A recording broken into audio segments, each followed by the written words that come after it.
Robert. Here we are in Blackpool on your Going through Blackpool. bus. Yes. But over in Brussels, you've instructed the Treasury to vote against the EU budget. What on earth's going on? Well, I think it's just an example of one of the frustrations we have now after Parliament refused to allow us to get on and deliver our Brexit deal. We have a ridiculous situation now in which Parliament, which the EU Commission is putting forward a new budget that would increase our payments by about £85 million a week.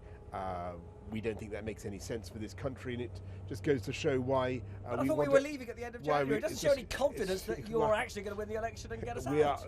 Unfortunately, Parliament has voted for delay, but if the country comes with us and votes for a one nation Conservative government and the deal that we've got, we will come out in January, we will get it done, and we will move on. And we have a fantastic agenda to unite and level up across the country and to do wonderful things with infrastructure, with better education, with high technology to bring this country together. But you and need at the their moment, goodwill to get we're the being held back. Brexit deal that you want, the trade agreement. No. And you need their goodwill. Won't they just see this as vandalism? No, as no. the worst possible background for negotiating your new trade because agreement?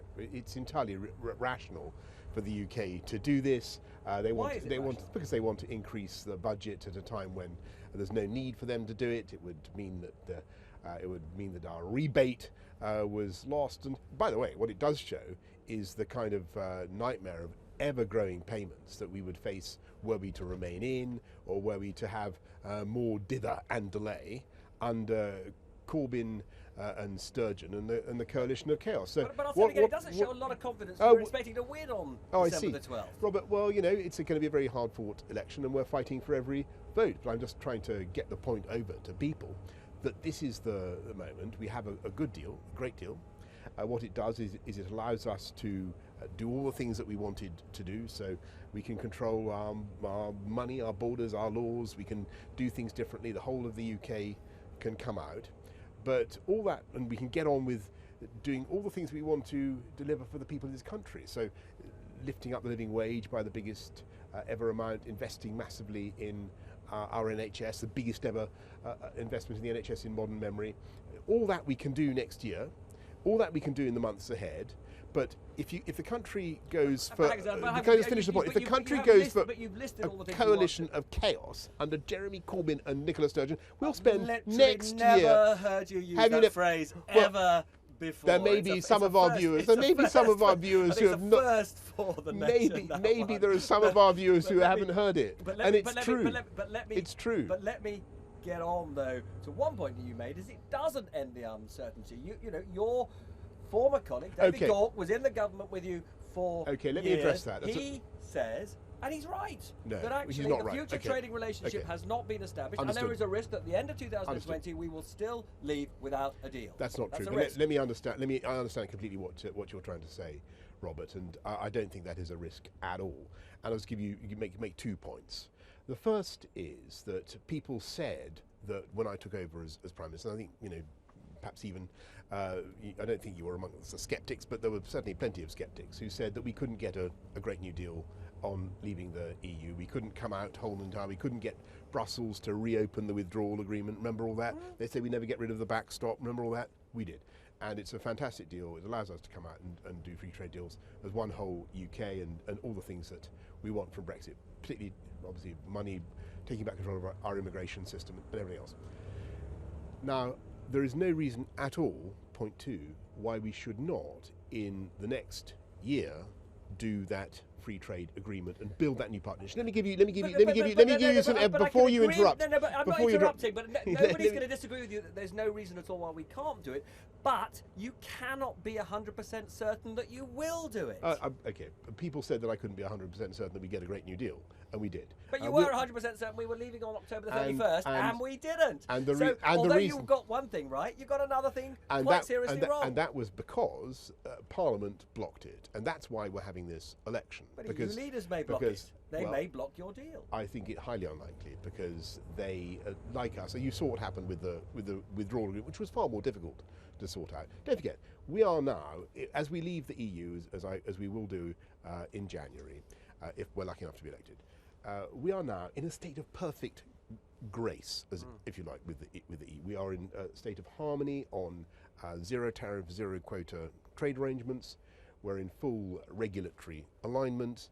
There's been no other deal the EU has ever done where they've begun with a partner who is already in that state. And insofar as we are going to diverge, and we may do things differently, we will do them better. We will have higher standards. We will do things better and differently. And okay. Look, so there's a massive opportunity ahead. You've explained your confidence. There are quite a lot of people out there who will be anxious that if they vote for you, that we may still get a no-deal Brexit at the end of 2020, and I don't think you are capable of, completely reassuring them. But I think that. Well, I mean, come on. I mean, we'll get a fantastic deal. We're already, we're already in a state of alignment, a state of zero tariff, zero. But I need to ask you about one other statement that you make regularly, what I can tell you. When we leave, you say repeatedly it will unleash this tidal wave of investment. Yes, I do believe that. So why did the electric car company Tesla choose to locate in Germany rather than coming here?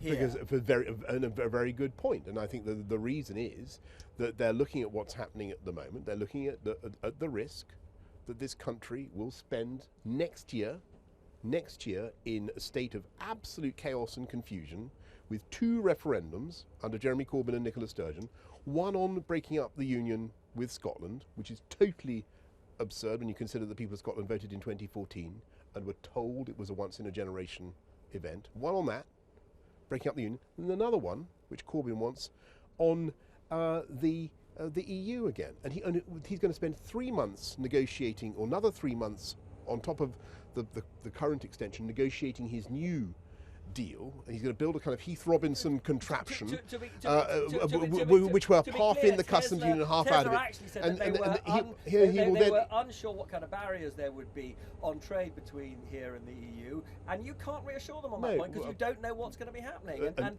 even if you get re-elected, you don't know what's going to be happening. But I need to put one final. The issue is, and Corbyn. One really important thing I've got to put to you, because obviously this has been what's going on over the last. Why did some of your colleagues intimidate Brexit Party candidates, offer them inducements to stand down? What? I honestly have I've no knowledge of anything of the kind that you described. Anne Widdecombe says that she was offered a job to stand down by one of your colleagues. You work with Anne Widdecombe for years. You wouldn't say that she's a liar. I would like to see the evidence of that. And she was on ITV last night saying it.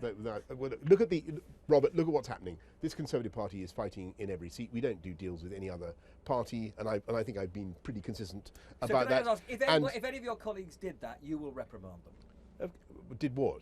Offered her a job to stand down. I'd be amazed. I'd be amazed. Well, why is she saying that? Why is she saying that? Look, we're contesting every seat. I've just reminded, the key point, Robert, is that the only way to get this thing done, the only way to get Brexit over the line, unleash the potential of this whole country with our programme, is to vote for a working majority for a Conservative government. You vote for any other party, Liberal, Democrat, SNP or Brexit Party, whoever, you're going to get that you intensify the risk of Jeremy Corbyn and Nicola Sturgeon in concert, as I say, to have a referendum on Scotland and another referendum on the EU. And to complete my point, which you didn't allow me to make, Corbyn's project, as I understand it, and perhaps you can elucidate this with him, do everybody a public service and find out what he intends, because he wants to build this sort of Heath Robinson contraption where we're kind of in the customs union, kind of not, or something, and then it's not even clear which way he would vote. And he might even, like Alec Guinness at the end of Bridge on the River Kwai, he might even just blow up his own deal and vote against it. But you must be asking about all the goodies he's giving people: free Wi-Fi, more money for the NHS. This must be causing you sleepless nights. Well, we're fighting for every vote, and I think that we have a brilliant programme to unite and level up across the country. And the way we can do it is by having a dynamic market economy, a government, a country that supports enterprise, that believes in this incredible economy that we've got, that cuts rates on small businesses where we can, that encourages business to grow, and that's how we can invest massively as we are in the NHS and all the priorities of the British people. And you can't do that if you whack up borrowing to stratospheric levels, whack up taxation, not least on business. You will destroy your own this Chancellor is talking about whacking up borrowing. I'm afraid that that is nothing. Of course, there is some borrowing that you can do for infrastructure, but that is nothing compared to the mortgaging of our futures that McDonnell and Corbyn are currently Look, proposing. so much to debate in the coming weeks. Hope to speak to you again. Hope to speak to you again, Robert, and find out about that mysterious Brexit policy of Jeremy Corbyn, because I think the nation needs to know. Enjoy Blackpool. Enjoy Blackpool. Thank you.